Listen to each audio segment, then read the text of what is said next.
지난 주간에 포항에 있는 제 친구 목사님한테서 일어났던 사건입니다. 이 친구 목사님이 고향에서 목회를 하면서 마침 그렇다고 친구가 많이 있다 보니까 고등학교 때부터 중학교 때부터 사귀어왔던 친구가 있습니다. 이 친한 친구가 있어가지고 야 교회 좀 나오라 해서 결국 전도해가지고 교회로 나오게 되었습니다. 그런데 이 친구가 교회 나오기는 나왔는데 담배를 뻑뻑 피우면서 교회로 들어오더라는 것입니다. 이게 참 어떻게 말할 수도 못하겠고 싶은데 그래도 와준 것이 너무 고마워서 이 목사님이 맨 앞자리 안내해가지고 앞자리에 앉혀놓고 목사님은 강대상에서 기도하는 마음으로 하나님 저 친구 오늘 은혜 푹 빠지게 해주시고 은혜 받게 해주세요 라고 기도하면서 말씀을 전하기 시작을 했습니다. 이 목사님이 설교를 하는데 이 친구가 목사님의 기도에 따라서 참 소망 따라서 은혜를 받기 시작을 했습니다. 담배값을 앞보고 뒤다가 꺼내가지고 이 주머니에 꾸지고 넣더니만 훌쩍거리면서 눈물을 흘리기 시작을 하는 겁니다. 은혜를 아주 독특히 체험을 했습니다. 예배가 끝나고 사람들이 다 이제 집으로 돌아갔는데도 불구하고 이 친구는 그 자리 전혀 일할 생각을 하지 않는 겁니다. 그래서 목사님이 옆에 다가가서 친구에게 야 친구야 이제 예배 다 끝났으니까 집에 돌아갔다가 다음 주일 또 와 라고 했더니 이 친구가 목사님이 이렇게 이야기하더랍니다. 내가 은혜를 받았는데 어떻게 그냥 갈 수가 있냐? 그럼 어떻게 하라고? 당연히 은혜를 갚아야지. 어떻게 갚을 건데 이 교회 높으신 분이 몇 분이나 계시냐? 장로님, 전도사님까지 다 하면 대략 한 100여 분 정도 될 것 같아. 다 모이시라고 해. 아니 다 모이겠어 어떻게 하려고? 은혜를 갚아야 될 거 아니냐고. 어떻게 갚을 건데? 내가 오늘 한 잔 손을게. 예, 한 잔 쏠게. 자, 우리 옆 사람 보시면서 우리 은혜 받을까요? 한 잔 안 써도 됩니다. 예, 우리 다시 한번 인사할까요? 우리 오늘 성령의 세수를 취하십시다. 우리는 매일 매 시간마다 수많은 선택을 강요당하면서 세상을 살아갑니다. 우리가 선택을 할 때에 어떤 사람은 자기 행동의 방향을 단순히 운에 맡길 수 있습니다. 혹은 편리주의에 따라 갈 수도 있습니다. 그런데 선택을 잘못하고 나면 끝없는 고난을 당합니다. 사실 우리를 괴롭히는 것은 어떤 불행한 체험이나 상황이 아니라 거기에 어떻게 대응하며 선택했느냐라고 하는 것입니다. 그러나 우리가 인생을 살아가면서 근본적이고 확고한 어떤 원칙을 가지고 있으면 어떤 상황에서 결단을 내려야 할 때에 자기 자신의 행동에 대한 자유를 가지고 있다는 것입니다. 다시 말해서 운명에 맡기지 않는다는 것입니다. 사람은 자기 행동의 선택에 대한 분명한 자유가 있습니다. 그런데 분명한 것은 이 선택은 어떤 원칙을 따라가야 된다는 것입니다. 원칙이 없으면 수시로 바뀌기도 하고 감정에 따라 바뀌다 보니까 결국 내가 더 힘들어진다는 것입니다. 사람이 세상을 통제하는 것이 아니라 원칙이 통제합니다.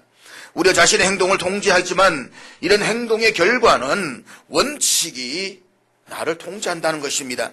위대한 삶을 살았던 사람들을 보십시오. 그들의 배후에는 남들이 모르는 분명한 어떤 원칙이 있었습니다. 사람은 자기 주변의 세상을 자각하고 이해하고 해석하는 데 있어서 자기 나름대로의 어떤 원칙이라는 것이 다 있습니다.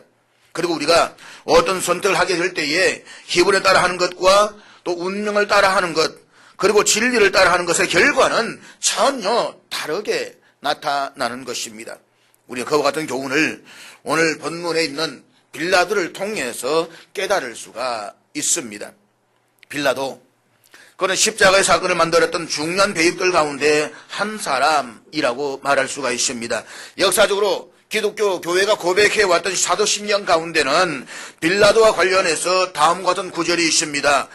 본디오 빌라도에게 고난을 받아. 아마 오늘도 수많은 교회들이 이 아침에 예배드리면서 사도신경을 고백할 때마다 본디오 빌라도에게 고난을 받아 이 고백을 하게 되는 것입니다. 우리 십자가의 예수 그리스도의 고난을 생각할 때마다 동시에 빌라도를 생각합니다. 아마도 십자가의 사건에 있어서 예수님 다음으로 유명해진 인물이 있다고 한다면 그 사람은 바로 본디오 빌라도일 것입니다. 그는 무엇을 했습니까? 그가 이 사건 속에서 차지하고 있는 역할은 무엇이었습니까? 2000년이 지난 오늘을 살아가고 있는 이 시대에 이 시점에서 저와 여러분을 향한 빌라도의 삶이 우리에게 주는 교훈은 도대체 무엇입니까? 빌라도, 그는 예수 그리스도의 십자가의 사건을 중심으로 해서 그가 가지고 있었던 가장 중요한 고뇌를 역사 속에 남겼던 인물입니다.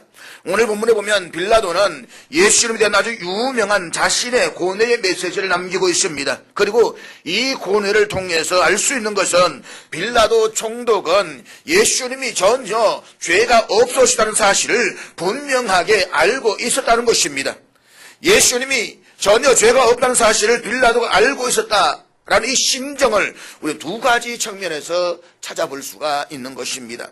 첫째는 자기 내면에 있는 양심의 증거입니다.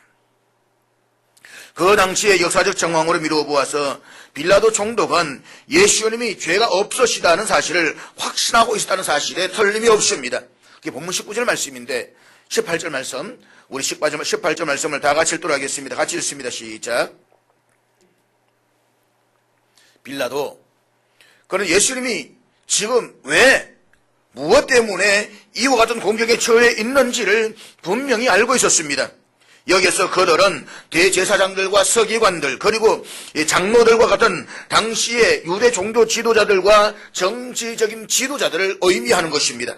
성경은 바로 그들의 시기로 예수를 넘겨준 줄 안다라고 증거하고 있는 것입니다. 그들 시기 때문에 예수님이 지금 이 곤경과 박해와 핍박을 당하고 계시다는 사실을 이 빌라도는 분명하게 알았다는 것입니다. 그의 마음 깊은 곳에서는 예수님이 전혀 죄가 없다는 사실을 확신하고 있었습니다. 둘째는 그의 아내에게서 온 경고입니다. 빌라도 총독이 재판을 시작하려고 하는 순간 자기의 집으로부터 전갈이 왔습니다. 그의 아내가 재판 직전에 사람을 통해 자기에게 보내준 메시지였습니다. 오늘 보면 19절 말씀인데 우리 19절 다시 읽도록 하겠습니다. 아마도 빌라도의 아내는 지난밤에 잠을 자다가 몹시 사나운 꿈을 꾸었던 것 같습니다. 근데 오늘 본문의 내용을 짐작하면 그 꿈의 내용이 나사렛 예수가 고난을 당하고 있는 꿈이었을 것이라고 짐작해 볼 수가 있습니다. 혹은 자기의 남편이 심판했던 그 예수 그리스도에 의해서 마지막 심판대 앞에서 남편과 자기가 심판을 받는 끔찍한 광경을 꿈꾸는 것이었을는지도 모릅니다. 어찌되었든지 간에 그 꿈은 그를 몹시 괴롭게 만들었습니다. 그리고 오늘 자기 남편이 재판하고 있는 그 사람이 아무런 죄가 없다는 사실을 빌라도의 아내조차도 확신하고 있었다는 것입니다. 그래서 사람을 급히 보내어서 견딜 수 없는 그 아픔과 고통의 심정에서 메시지를 전합니다. 저 오른 사람에게 아무 상관도 하지 마소서. 자고로 남자가 40을 넘기면 두 사람의 여인의 말은 꼭 들어야 된다고 합니다. 하나는 차 안에 내비게이션 아가씨의 이야기와 또 하나는 집의 와이프의 이야기. 그래야만 만수무강한다고 합니다. 자, 오늘 이 빌라도 그는 자신의 아내를 통해서 그에게 전달된 이 긴급한 메시지마저도 예수가 저 죄가 없으시다는 사실을 빌라도에게 알리고 있었다라고 하는 것입니다. 이제 그는 진퇴양난의 현장에 서게 됩니다. 그런 선택의 고민이라는 중대한 현장 앞에 서게 됩니다. 그렇다면 이 빌라도의 고난은 도대체 무엇이었습니까? 우리 빌라도가 그 당시에 처해 있었던 역사적인 정황을 한번 살펴봄으로 인해 가지고 그가 지금 이 선택의 고민을 할 수밖에 없는 이 상황을 우리는 이해할 수가 있을 것이다 라고 보아집니다. 그는 본래 로마의 상류계급 출신의 사람이 아니라 중류계급 출신의 사람이었습니다. 학자에 따라서 어떤 사람은 하류층 계급의 사람이었다라는 이야기까지도 있습니다. 어쨌든 간에 그가 로마 상류층인 황실 쪽에 속한 한 어떤 여인과 친하게 됩니다. 클라우디아 포로큘라. 이것은 빌라도 총독의 아내의 이름입니다. 이 여인은 누가복음에서는 디베리오 황제라고 나오는 로마 티베리우스 황제의 세 번째 아내인 클라우디아의 딸이고 아우구스투스의 손녀입니다. 우리는 역사적으로 어떤 인연으로 인해서 그녀가 이 빌라도라는 사람과 함께 친하게 되어서 결혼에 도달하게 되었는지에 대해서 자세히 알 길은 없습니다. 그러나 어찌되었든 간에 이 황실의 여인과의 사랑을 통해서 빌라도라는 사람은 마침내 귀족 계급의 반열에 서게 된다는 것입니다. 하층 계급 내지 중류 계층의 사람이 상류층 사회에 진입했다는 것입니다. 여인 잘 만나서. 주 26년 그는 드디어 유대의 총독으로 임명을 받게 됩니다. 이때는 세례 요한이 이제 막 예수님의 출현을 예언하면서 바야흐로 예수님의 활동을 시작하시는 그 시점이었습니다. 드디어 그의 재위 4년, 빌라도 총독이 정권을 잡은 지 4년째 되는 해, 그는 이 유명한 예수님 재판의 주역으로 등장하게 되는 것입니다. 이런 배경으로 인해서 빌라도는 자기 아내의 말을 도무지 무시하지 못하는 그런 입장에 있었습니다. 자기 아내의 어떤 감정을 건드린다든지 하는 것은 바로 로마 황실에 자기의 정보가 아주 불리하게 보고된다는 것을 의미한다는 것입니다. 이런 입장에 처해 있었기 때문에 그는 아내의 말을 결코 가볍게 넘길 수 없는 그런 처지였습니다. 무엇보다도 그의 내면의 양심이 예수님의 무죄성을 증거하고 있었습니다.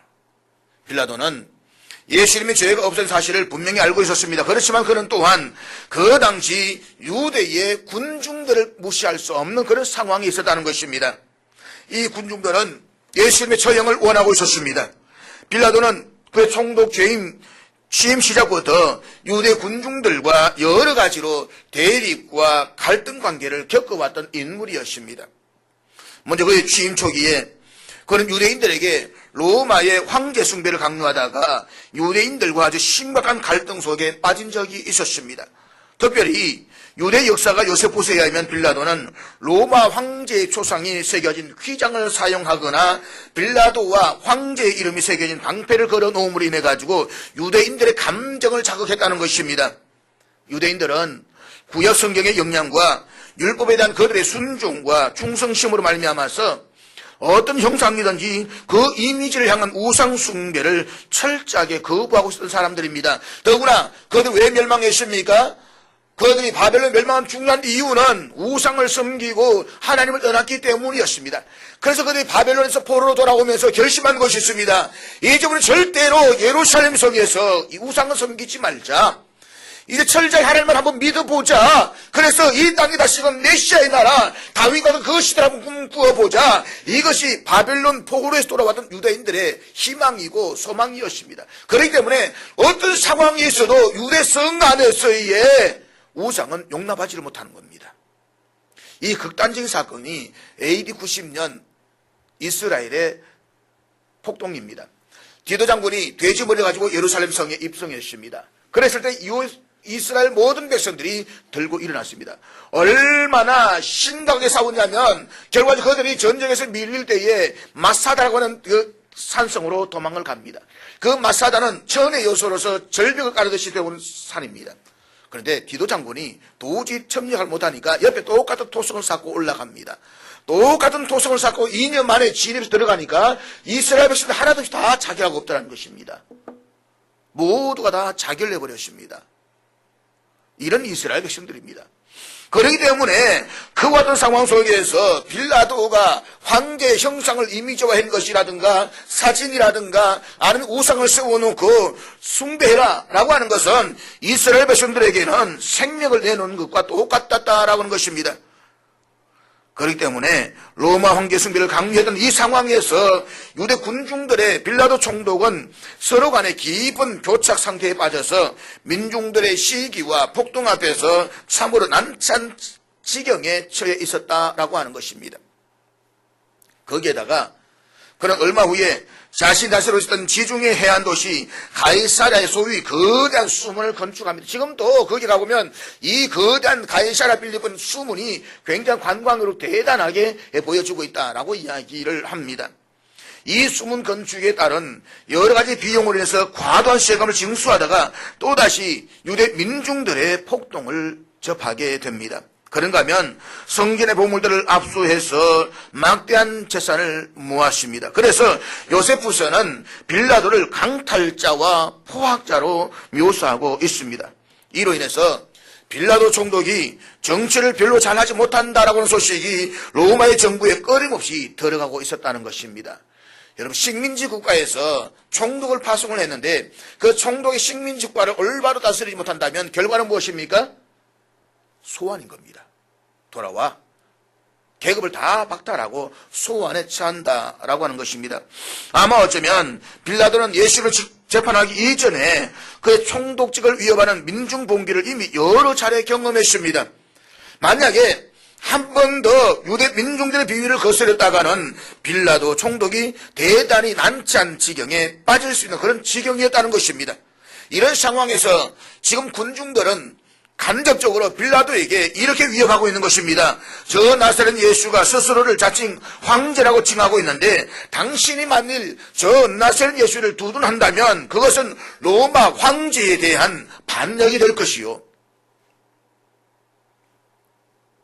이런 정치적인 위협을 받으면서 빌라도는 더욱더 난처한 딜레마 속으로 빠져들어가고 있었다라고 하는 것입니다. 어떻게 할까? 이 상황에서 내가 할 수 있는 행동이 무엇일까? 그는 군중들을 따를 수도 없고 그렇다라고 해서 자기 마음속에서 나오는 양심의 정거나 아내의 경고를 따를 수도 없었습니다. 그는 지금 예수를 죽일 수도 없고 안 죽일 수도 없는 그런 난처한 지경에 빠져 있었습니다. 한마디로 진퇴양난이라고 말할 수가 있을 것입니다. 이와 같은 어려운 상황에서 여러 가지 생각을 하다가 마침내 빌라도가 선택한 최후의 결정은 아무것도 안 하기로 한 것입니다. 아무것도 행하지 않기로 결정을 내렸다는 것입니다. 이것은 그가 얼마나 겁쟁이였는가를 보여주는 하나의 증거입니다. 그는 결국 비겁한 사람이었습니다. 그는 자신에게 책임이 있음에도 불구하고 그 책임을 회피하기를 원했던 사람이었습니다. 자기의 정치적인 안정을 위해서 군중들에게 자신에 대한 잘못된 이미지를 보이지 않기 위해서 현실을 지키기 위해서 그는 군중들에게 판결을 전적으로 일임해버리는 상황으로 가게 되었다라고 하는 것입니다. 그러나 그러면서도 그는 양심의 괴로움을 무마시키기 위해서 안절부절하고 있는 빌라도의 모습은 아주 인상적입니다. 요한복음 18장 29절 33절 우리 두 가지 말씀을 함께 같이 읽도록 하겠습니다. 같이 읽겠습니다. 시작. 앞에 글을 한번 그 성경을 잘 보시기를 바랍니다. 29절에 밖으로 나가서 그들에게 라고 하는 표현과 33절에 빌라도가 다시 관정에 들어가 라고 하는 이 표현을 한번 주목해 보시기를 바랍니다. 그리고 38절에 보면 이렇게 다시 말씀하고 있습니다. 다시 유대인들에게 나가서 지금 빌라도의 법정 안에는 예수님이 재판을 받기 위해서 서 있습니다. 그런가 하면 저 바깥에는 예수님의 십자가에 못 박으라고 외치고 있는 군중들이 산더미처럼 몰려와 있습니다. 안에는 예수님이 계시고 바깥에는 군중들이 서 있고 이와 같은 상황에서 빌라도의 모습을 둘러싸고 성경이 계속 증거하고 있는 이 표현들을 한번 주목해서 보시길 바랍니다. 나가서 들어와서 다시 나가서 안절부절하면서 군중 대결에 왔다 갔다 하는 빌라도 총독의 모습을 잘 비추게 보시길 바랍니다. 그래서 이제 요한복음 19장 4절 말씀을 우리 다 같이 읽도록 하겠습니다. 같이 읽습니다. 빌라도는 예수님이 죄가 없다는 사실을 간접적으로 이 군중들, 백성들에게 자꾸만 시사해 주고 있습니다. 자신의 내면에 자리 잡고 있는 양심의 억압 때문에 또 아내의 경고 때문에 할 수만 있으면 예수님을 놓아주기를 원했습니다. 이제 9절 말씀을 우리 같이 읽도록 하겠습니다. 9절 말씀 같이 읽겠습니다. 시작. 다시 관정에 들어가서 예수께 말하되 너는 어디로부터냐 하되 예수께서 대답하여 주지 아니하시는지라. 13절을 또 읽겠습니다. 13절 같이 읽겠습니다. 시작. 빌라도가 이 말을 듣고 예수를 끌고 나가서 자 들어가서 나와서 또 들어가서 나와서 예수님의 판결을 둘러싸고 그의 내면의 양심이 얼마나 찔림을 받았으며 또 어쩔 줄 모르고 당황하고 있는가를 우리는 성경의 이 현장에서 생생하게 목격할 수가 있는 것입니다. 결국 그는 어느 순간부터 이 판결에 그가 관여해서는 안 된다라고 하는 생각을 하기 시작합니다. 그러나 역사적 정황은 이 사람이 판결하지 않으면 안 될 궁지로 자꾸만 몰아갑니다. 왜냐하면 사람을 죽이는 판결은 그 당시에 총독에게만 있는 권한이었기 때문인 것입니다. 그는 결국 마지막 판결의 자리에 서게 됩니다. 그러나 그의 최후의 판결은 그가 판결하지 않고 비겁하게 군중들로 하여금 판결을 하게 한다는 것입니다. 이 역사적 자리에서 회피하기 위해서 말입니다. 그래서 그는 아무것도 안 하기로 결심합니다. 바라바를 놓으소서, 예수를 십자가에 못 박으소서, 너희들 마음대로 해라. 그리고 마침내 그는 자기 손을 대야에 넣고 씻으면서 이렇게 말합니다. 난 이 사람의 무지한 피해에 대하여 책임이 없다. 사랑하는 여러분, 그가 책임이 없다라고 말할 수가 있을까요?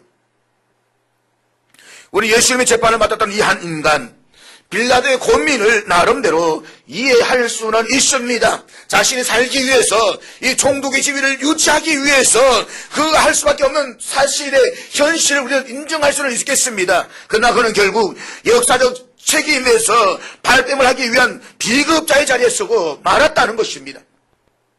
그가 오늘 살고 있는, 그 역사를 살아가고 있는 모든 세계 사람들에게 남긴 가장 소중한 교훈이 있다고 한다면 그것은 그의 잘못된 결단에 관한 것입니다. 결국 그는 결단을 안 한 것이 아니라 잘못된 결단을 내리고 말았다는 것입니다. 아무것도 안 하기로 결정을 한 것입니다. 그의 마음속에서는 이런 심각한 질문이 제기되었을 것입니다. 내가 그리스도로 하는 이 예수를 어떻게 할 것인가?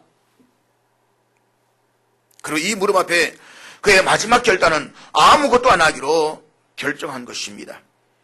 우리 때때로 어떤 사건이나 일들 앞에서 자신에게 뭔가 좀 불리하다라는 판단이 있을 때에 취하게 되는 행동 가운데 하나가 무엇입니까? 그것은 아무것도 안 하는 것입니다. 그러나 기억하십시오. 성경이 처음부터 끝까지 가르치고 있는 사실은 아무것도 하지 않는 것은 그 자체가 죄라고 하는 것입니다. 아무것도 하지 않는 사람에게는 아무것도 일어나지 않습니다. 복은 그냥 오지 않습니다. 위험을 감수하고 끊임없이 도전은 그 사람에게 오는 것입니다. 하나님의 은혜도 그냥 임하지 않습니다. 우리가 하나님의 말씀을 간절하게 붙잡고 그 말씀에 순종하면서 나아갈 때에 하나님의 은혜가 우리에게 임하게 되는 것입니다. 그런데 빌라도가 결단한 것은 아무것도 안 하기로 한 것입니다. 반면에 이 빌라도에게 재판을 받으신 예수님께서 우리에게 보여주신 교훈은 무엇입니까? 예수님께서 스스로 이 십자가를 선택하셨습니다.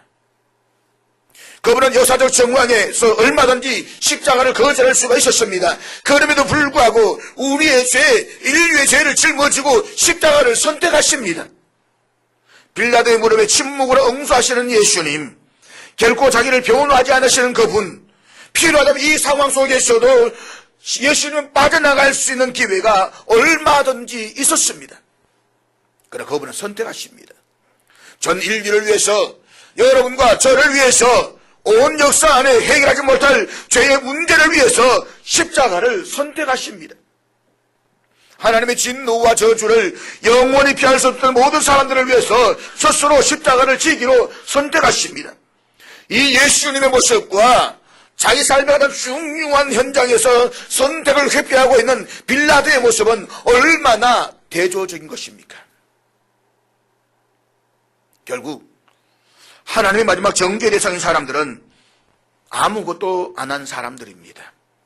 지옥에 누가 가야 하는가? 그것은 아무것도 안 한 사람들입니다. 여러분 성경을 아십니까? 하나님 주님께 주인이 10달란트, 5달란트를 남겨주고 갔던 사람 가운데 1달란트가 있습니다. 오늘 이 1달란트 사람 문제가 무엇입니까? 그는 손해보지도 않았습니다.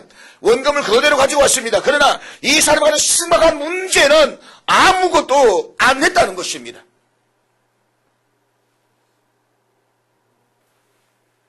예수님에 대해서 아무것도 결정하지 않는 사람들, 북유의 시대를 살아가는 오늘 이 시대 사람들에게 가장 심각한 문제는 영생을 위해서 아무것도 하지 않는다는 것입니다. 아무것도 하지 않는다라고 하는 것은 어떤 책임도 감당하지 않겠다라고 하는 것입니다. 오늘 우리 시대에 아이들 행해지는 가정 폭력 가운데 가장 심각한 것은 아이들에 대해서 아무것도 하지 않는다는 것입니다. 이러한 행동을 소위 우리는 방임이라고 이야기를 합니다. 아버지로서, 어머니로서, 부모로서의 책임을 감당하지 않겠다는 것입니다. 아무것도 하지 않으려는 이와 같은 방임적인 태도는 오늘 우리의 사회에 깊이 자리를 잡고 있는 죄악이라는 것입니다. 길을 가다가 누군가가 생명의 어려움을 당하고 있음에도 불구하고 자신이 손해를 볼까 봐서 아무것도 하지 않으려고 합니다. 이것은 저주받은 세대일 수밖에 없습니다. 유황불로 심판을 받았던 소돔과 고모라를 보십시오. 하나님의 천사들이 롯의 집을 방문했을 때에 그 성의 불량배들이 난동을 부립니다. 저들을 내놓으라고, 우리가 관계하겠노라고. 여기 관계하겠다, 상관하겠다 이 말은 남성, 동성애를 하겠다 이 말인 것입니다. 성폭력하겠다는 것입니다. 이 배역한 행동을 하는 불량배들 앞에서 소돔과 고모라들이 한 것은 아무것도 하지 않는 것입니다. 관여하지 마라. 괜히 관여했다가 손해본다. 여리고 세월을 내려가던 어떤 유대인이 강도를 받던 상황을 한번 다시 생각해 보시기를 바랍니다. 제사장과 유대인들의 잘못이 무엇입니까? 자신들에게 어떤 손해가 돌아올까 봐서 아무것도 하지 않았다는 것입니다. 내 형제, 내 이웃이 강도 만나서 죽어가고 있음에도 불구하고 지금 당장 나에게 어떤 손해가 있을까 봐서 또 다른 강도를 만날까 봐서 지금 내가 예배를 집전하지만 자기 사회적 지위를 잃을까 봐서 아무것도 하지 않았다. 그러나 선한 사마리아의 사람은 비록 자신의 금전적으로 혹은 육체적으로 시간적으로 손해가 있음에도 불구하고 그는 책임 있는 행동을 했습니다. 누가 내 이웃이냐? 주님이 물으십니다. 여러분, 아무것도 아는 사람은 내 이웃일 수가 없는 것입니다. 그리스도라는 예수를 내가 어떻게 하랴? 사랑하는 여러분, 이 세상 살아가는 모든 사람들은 그들 생애에서 한 번씩은 이 물음 앞에 부딪히게 됩니다. 나는 예수를 어떻게 할 것인가? 나를 위해서 죽었고 나를 위해서 살았다고 증거되고 있는 저 낯선 예수 그리스도를 나는 어떻게 할 것인가? 그리고 오늘날에도 역시 많은 사람들, 빌라도의 후예들은 빌라도처럼 아무것도 안 하기로 결심합니다. 자신의 불리함이 예상되는 것에서는 어떠한 행동도 하지 않으려고 합니다. 그것이 정말 선하고 의로운 일임에도 불구하고 마땅히 해야 하는 일임에도 불구하고 아무것도 하지 않으려고 합니다. 이것이 빌라도의 비극이고 오늘 이 시대를 살아가고 있는 빌라도의 후예들의 비극인 것입니다. 단지 자기 개인의 안전을 지키기 위해서 그들은 아무것도 안 하기로 결심을 합니다. 손해를 보지 않기 위해서 아무것도 하지 않기로 결심합니다. 결국 그들은 영혼을 잃어버리고 말 것입니다. 이웃도 잃어버리고 말 것입니다. 그리고 그와 같은 행동은 하나님의 지음하신 진노를 피할 수가 없는 것입니다. 사랑하는 여러분, 빌라도 앞에 놓여 있었던 이 십자가는 빌라도에게 그리고 빌라도의 발자취를 따라가고 있는 모든 인류에게 하나의 중요한 도전을 요구하고 있습니다. 다시 말해서 십자가는 선택될 수밖에 없다는 교훈입니다. 다시 말하면 우리가 예수 그리스도를 따라서 예수를 따라가기를 원한다고 한다면 반드시 십자가는 선택해야 된다는 것입니다. 주님께서도 마태복음 16장 24절에서 분명히 말씀하고 있습니다. 같이 읽도록 하겠습니다. 다 같이 읽겠습니다. 보십시오. 우리 주님께서는 자기를 따라오는 사람 제자들에게 아무것도 하지 말라고 말씀하지 않았습니다. 너희들 가만히 있어. 내가 다 해줄게. 그렇게 말씀하지 않았습니다. 하나님께서 이 땅에 오시고 모든 세상을 스스로 모든 것을 다 변화시킨 것이 아니라 하나님께서는 제자를 선택하시고 그 제자들을 통해서 세상을 변화시키기를 원하고 계셨다는 것입니다. 그러면서 자기를 부인하고 자기 십자가를 지고 나를 따라오라고 말씀하고 있는 것입니다. 주를 위한 일에 있어서 하나님의 나라와 의를 위한 일에 있어서 보다 책임 있는 적극적인 행동을 요구하고 있습니다. 그렇다면 묻습니다.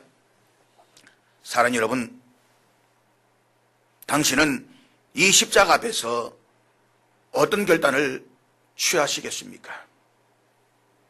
결국 이 십자가 앞에서 자기 개인의 안전을 위해서 혹은 오늘 당장 한순간의 쾌락을 위해서 십자가 선택하기를 거절했던 빌라도, 그리고 이 역사적 책임 속에서 자기는 아무 죄가 없다고 손을 씻고 있었던 이 비급한 빌라도, 이 빌라도의 역사적 범죄는 오늘의 이 역사 안에 지금도 계속되고 있는 어떤 사람들의 오판인 것입니다. 그리고 역사 앞에서 자기 책임을 회피하며 발뺌을 하고 있는 어리석은 사람들은 오늘 잘못된 선택인 것입니다. 과거 텔레비전을 보면서 텔레비전 히트쳤던 광고 가운데 이런 유명한 광고가 지금도 회자되고 있습니다. 순간의 선택이 10년을 좌우한다.